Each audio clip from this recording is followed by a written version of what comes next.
روزوں کا مہینہ رمضان کا مہینہ ہے، جس میں قرآن اول نازل ہوا، جو لوگوں کا رہنما ہے اور جس میں ہدایت کی کھلی نشانیاں ہیں اور جو حق و باطل کو الگ الگ کرنے والا ہے۔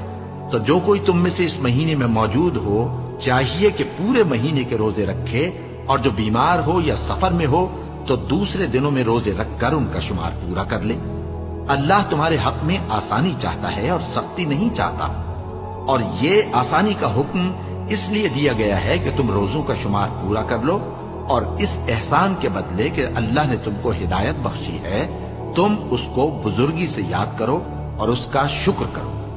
اور اے پیغمبر، جب تم سے میرے بندے میرے بارے میں دریافت کریں تو انہیں معلوم ہو کہ میں تو تمہارے پاس ہی ہوں۔ جب کوئی پکارنے والا مجھے پکارتا ہے تو میں اس کی دعا قبول کرتا ہوں۔ تو ان کو چاہیے کہ میرے حکموں کو مانیں اور مجھ پر ایمان رکھیں تاکہ نیک رستہ پائیں۔